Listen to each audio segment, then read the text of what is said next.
against the performer. As this story unfolds, there will be a lot more to say about Michael Jackson. Breaking news. Good morning and welcome to Breaking News. This is our headlines for today. Another suicide bomber in Pakistan. An oil spill in Nigeria. The fast food chain McDonald's is facing a huge scandal. And the revolving change in the history of table tennis. But first, the suicide bomber in Pakistan. At least 20 people were killed by a suicide bomber when he attacked a recruitment center for army soldiers in western Pakistan yesterday morning. The soldiers were practicing in the city of Mardan when the suicide bomber struck.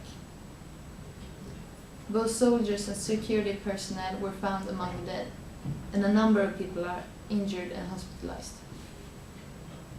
Nearby is a school, and the authorities pointed out a teenage boy in school uniform as the offender. Many people have fled the Mardan area due to the increased amount of attacks recently. It's carried out almost daily attacks and is in the area and is usually blamed on Taliban militants and armed groups with connections to Al-Qaeda. They have killed over 4,000 people since 2007, according to authorities. After several attacks in the area near the school, some suspect that the school is involved in some way. Especially soldiers are suspicious and reluctantly train in the area near the school. There are theories that the school is training suicide bombers on behalf of Al-Qaeda. Yet nothing of the school's connection to Al-Qaeda can be confirmed at the moment. Over to you, Elin. Thank you, Anneli. In Nigeria, big oil spills are no longer news. The Niger Delta, where the wealth underground is out of all proportion with the poverty on the surface, has endured the equivalent of the BP oil spill every year for 50 years. The oil pours out nearly every week, and some swamps are long since lifeless. With 606 oil fields, the Niger Delta supplies 40% of all the crude the United States imports, and is regarded as the world capital of oil pollution. More than 20 million people live in this great wetland, and life expectancy in its rural communities, half of which have no access to clean water, has fallen to little more than 4 years over the 2 past generations. The locals blame the oil that pollutes their land and can scarcely believe the contrast with the steps taken by BP and the US government to try to stop the Gulf oil leak and to protect the Louisiana shoreline from pollution. And this is despite the fact that more oil is leaked out from the Delta's great networks of terminals, pipes and oil platforms than what have been lost in the Gulf of Mexico. According to the Nigerian federal government, there have been more than 7,000 oil spills between the years 1970 and 2000. There are 2,000 official major spillage sites, many going back several decades, with thousands of smaller ones still waiting to be cleared up. During this time, more than 1,000 spill cases has been filed against the Dutch oil company Shell alone, a company which has been very active in the area for many years. Shell, which works in a partnership with the Nigerian government, says that 98% of all its oil spills are caused by vandalism, theft or sabotage by militants, and only a minimal amount by deteriorating infrastructure. According to a spokesman, there have been 175 oil spills last year, as against 132 on average. Safety valves were vandalized, and one pipe had 300 illegal taps, while they found 5 explosive devices on another one. Sometimes communities do not give the companies access to clean up the pollution, simply because they can make more money by compensation from the militants. This clearly shows how the poverty needs to be dealt with before anything can be done about the oil spill itself, which perhaps is one of the greatest environmental disasters in modern time. And now to Emma. Thank you, Elin.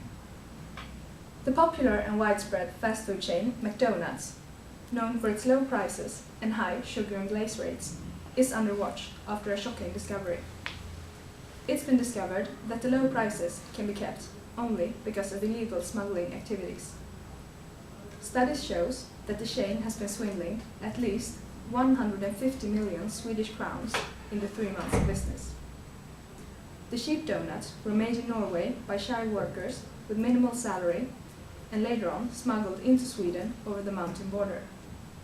And the mastermind behind this operation is the Swedish politician Göran Persson. Göran hasn't given a personal statement for this, but his spokesman says that he's sorry and regrets it, but that he did it for the Swedish people, so that everyone would be able to buy a donut. But his actions hasn't helped the public. The money he has been swindling has put the food industry market off balance, and product prices of sweets and candy has gone through the roof. All the while, vegetables are next to worthless. This has caused many supermarkets to lose customers and vegetable markets to be cleaned out for a few crowns. A manhunt started this morning for Göran Persson. A few hundred people are demanding repayment for their losses from his personal accounts and assets.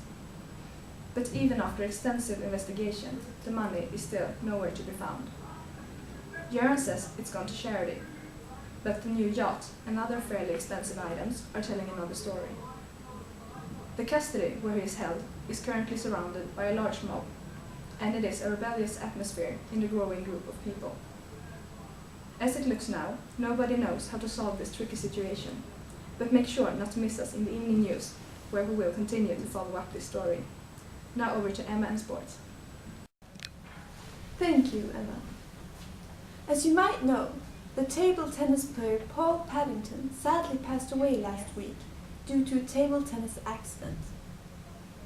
Paddington was training with his coach, but, according to himself, he wasn't doing very well. He got so frustrated that he threw his racket into the wall. Ironically, the racket bounced back and hit him in the head. Unfortunately, he died immediately due to the weight and speed of the racket. The World Sports Committee are, as you might know, the decision makers when it comes to table tennis rules. They have now decided that the rackets used in the sport are too heavy. No player should be at risk of dying while performing the sport. So yesterday, at a press conference in Bhutan, the new table tennis rackets were introduced. They have the same proportions and look the same as the old ones, but there is a big difference. Instead of having an inside made of wood, they have an inside made of cotton to make them lighter, so that there won't be a repeat of this unfortunate accident. There has been protests against these new rackets. For example, table tennis player Jared Jennings is saying, I quote, "The so-called heavy rackets are part of the sport, and Paddington's death only has to do with his own stupidity." But the World Sports Committee won't budge. They are certain that the only way to prevent the players from getting hurt is to use these new rackets. The Table Tennis World Championship has been delayed for 6 months so that the players will have time to train with the new rackets. That was all for now.